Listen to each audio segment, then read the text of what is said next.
Oke, baik. Selanjutnya, setelah kemarin kita bisa membuat multi tabel view, di mana kita menampilkan dalam satu view, satu tampilan itu menggabungkan data dari beberapa tabel. Ini ada 2 tabel, tabel kategori sama tabel barang. Ya, sekarang kita akan coba membuat aksi untuk tambah datanya, di mana tugas kita atau task kita kali ini yaitu membuat dropdown kategori di sini, di mana datanya ini nanti yang tampil itu adalah data yang ada dalam tabel kategori ini. Kalau ini ada 2 data makanan minuman, secara otomatis di sini nanti juga muncul 2. Kalau itu ditambah di sini juga nambah. Nah, itu gimana caranya? Kita sekarang buat.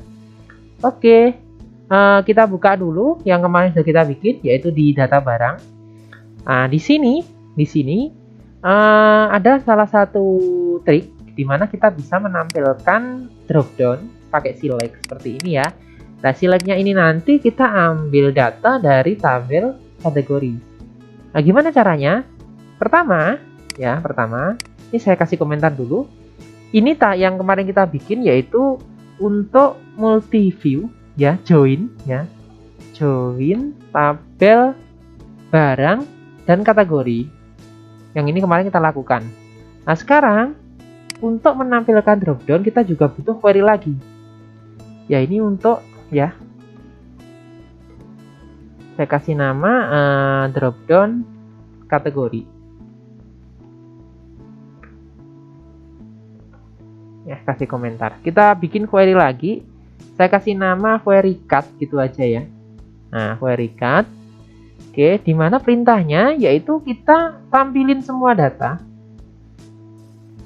dari TB kategori. Simple aja gini. Dimana nanti result cut ya, kita buat beda ya tampilan ininya. Query-nya result cut yaitu MySQL query ya, sama dengan atas, tapi ini query-nya query cut. Oke, harap kamu nggak bingung. Jadi di sini kita punya 2 query. Query yang pertama untuk join, menampilkan di tabel tadi. Ini. Query yang kedua, kita ambil data yang di sini. Ya, yang kita gunakan untuk nampilin dropdown. Ini query yang kedua, query cut. Nah, kemudian kita lakukan hal yang sama seperti kita looping di tabel ini.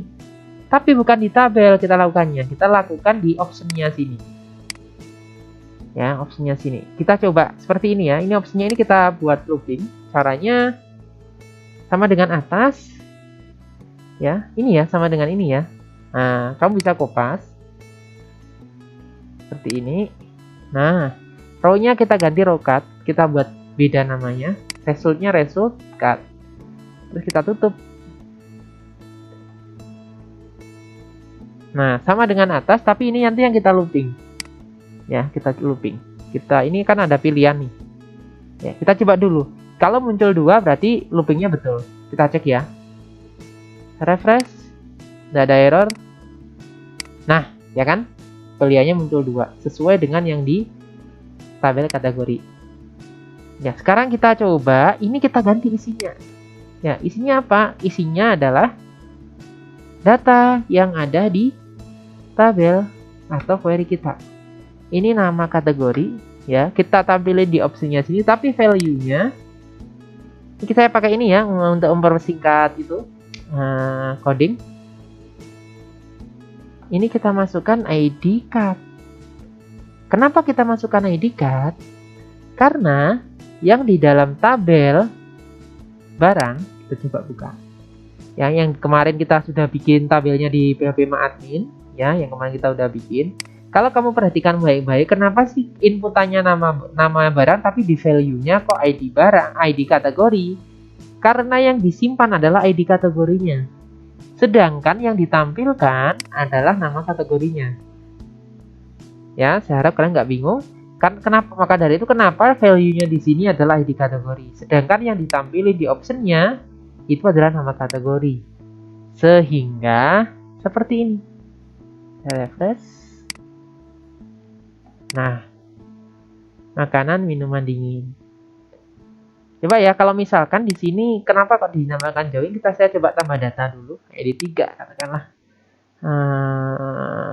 snack.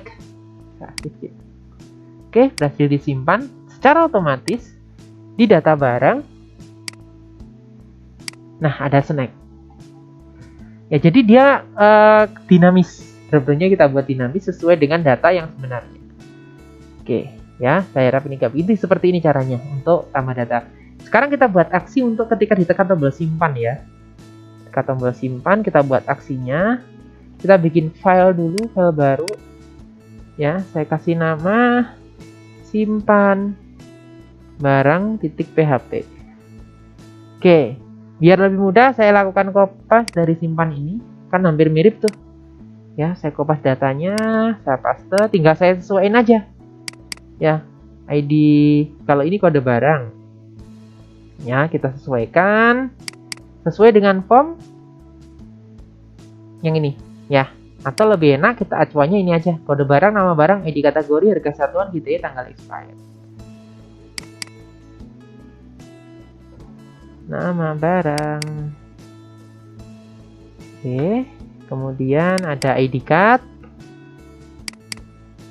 ID card. Oke, kopas. Masih ingat ya, ini nyimpennya pakai pos. Pintu pos, ada harga satuan.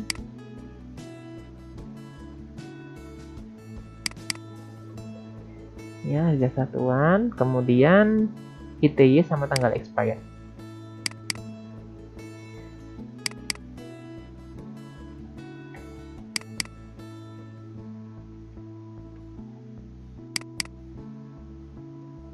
Oke, jangan lupa ini pos-posnya ini pastikan namanya sama dengan name yang ada di form ya, jangan lupa yang nih kode yang name-nya nih kode barang, nama. Lah ini nama barangnya masih nama kategori kan, kita ubah nama barang. Nih, jangan sampai lupa ya, karena nanti nggak bisa kesimpan tuh. Nah, ini ID card betul, harga satuan ya, name-nya harga satuan, name-nya KTY, name-nya tanggal expired. Jadi hati-hati, jangan sampai salah. Oke, kita udah capture datanya dari form. Sekarang kita masukin di query SQL kita. TB-nya kita ganti dengan nama TB barang. Nah, value-nya ini kita ganti. Ada kode barang, ada nama barang, kemudian ada ID card, ya. Kemudian ada lagi harga satuan. Oke, jangan lupa tanda petik 1, GTY, GTY. Selanjutnya, terakhir tanggal expired.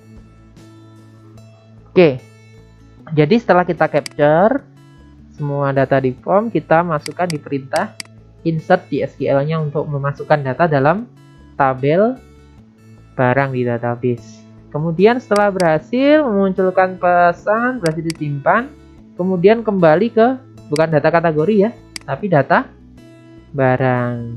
Ya, karena tadi saya kopas, ini nanti jika muncul pesan gagal.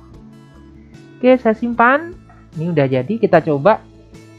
Kita arahkan dulu di formnya. Nah, ini actionnya masih kosong.